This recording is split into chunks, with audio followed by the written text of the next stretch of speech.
Pokemon Emerald Kaizo. Now I heard about this briefly a while ago, but it left my memory until the other day when popular YouTuber Zwigo brought it back up again. My response to the question that he didn't even pose to me was, I'm gonna Nuzlocke this thing. Now, this doesn't sound like a big thing, as Nuzlocks are not new and they've been around for quite a while. However, there does seem to be a golden rule. Don't even attempt Nuzlocking Emerald Kaizo. Even the creators said not to do it. Why? Because this is Pokemon Emerald Kaizo. It is Pokemon Ultra Hard mode, and to be honest, what every Pokemon trainer should play in their life due to how challenging it is.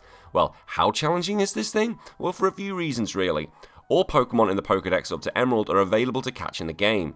They all have their stats beefed up and have significantly better move pools, which means anything can kill you at any time. Your Pokemon can't get EVs in battle, but don't worry, theirs are fully buffed up to the max.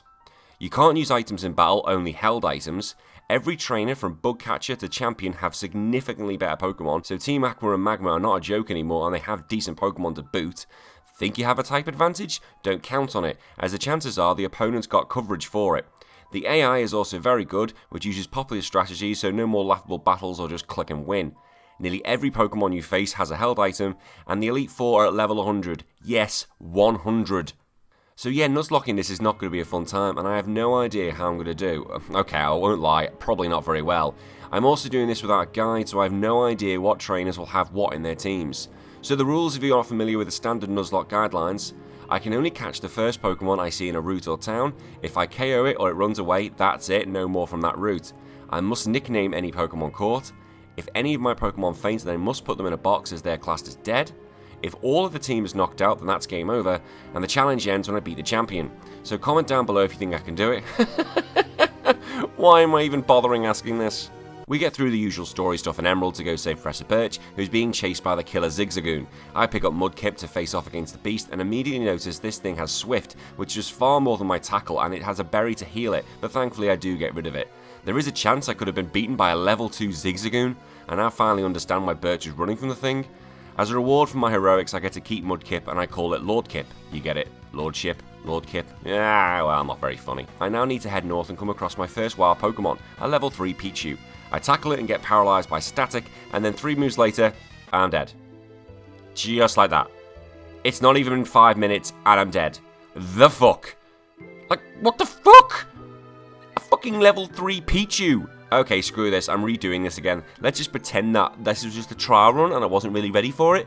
Now I get back to the same point, which took me all of a second, and get ready to fight May. However, I do need to grind first, and this isn't exactly easy, and as we have seen, anything in the field can kill me.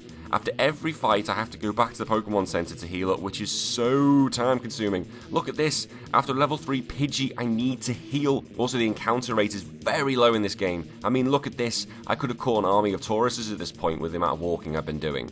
After patient grinding, I get myself to level 7 to fight the Trico. I was worried it would have Absorb or something like that, but it doesn't, but it does have Quick Attack and I'm able to defeat her.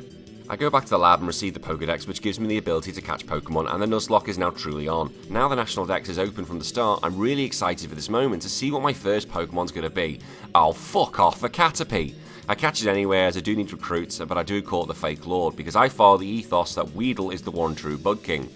I head back to Odell Town, which I found has a patch of grass in it, probably for stupid bellends like me. From this I found a Vulpix. Nice! Decent fire Pokemon with good special attack and speed. I caught her and called her Mrs. Kurama. Route 103 sees me catch a Hoppip and I call it Blow Me, not because of, no you rude bastards, because of Jumpluff. It looks like this flower when you blow it and the petals fly off. Finally on Route 102 we catch a Ralts, and before Wally the Wanker gets one as well, and it has Confusion already at level 4. For obvious reasons I call this Waifu, because I know a lot of people have an obsession to Gardevoir. Now it may look like I have a decent amount of Pokemon in my team, but the problem is they're all weak and get smacked around by the local wildlife. I start grinding to get Lord Kip's level up and I nearly lose to a level 6 Meowth. This is unreal! I realised whilst grinding that if I was up to the usual method of allowing something weak to start in and then switch to Lord Kip, it was going to take forever. So I decided to up Lord Kip's level.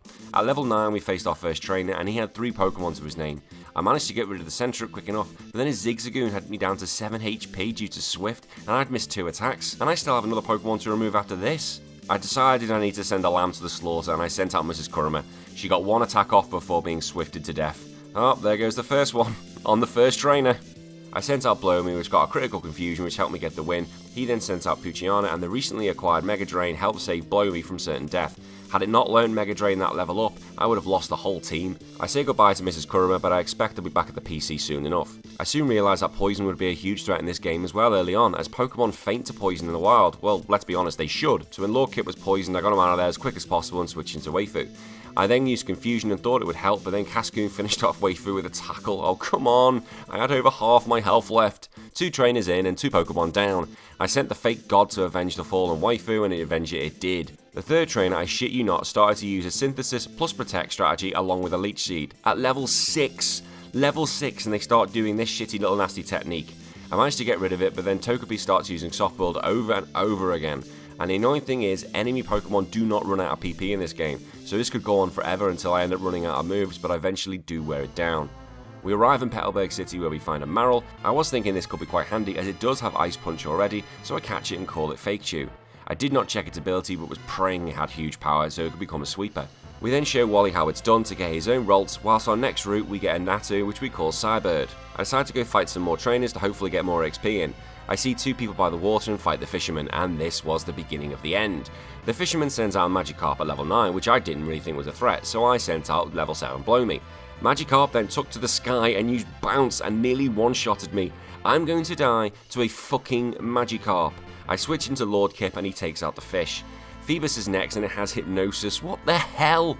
After Lord Kip is put to sleep, I switch into Blowme who is taken out by Water Pulse. I send in Fake Chew and it's put to sleep as well, and nearly finished off by Facade. I then have to switch into Cybird, but then it gets put to sleep and killed. I tried with Fake God, but that lasts seconds as well. Lord Kip holds on and does get rid of the Feebas, however the Goldeen has a Horn Attack and tears me apart, and the mighty Lord Kip is down. Finally, it was all down to Fake Chew, and 1 dive is all it took, and that is my team wiped out. By a fisherman, and not even the Pokemon Stadium fisherman. 5 trainers. I last 5 trainers before I failed this challenge again. I knew this would be hard, but I didn't expect to be wiped out that quick. So my first attempt at Nuzlocking Pokemon Emerald Kaizo has been an absolute failure, but I'm not going to give up. I will try this again and learn from what's happened in the video to hopefully make it through further. If you want me to do this again, please leave a comment and a like below as it all helps. And if you do like this content, please make sure you click that button to subscribe. Until next time, I've been HPT, and this has been an utter demolition. Bye bye.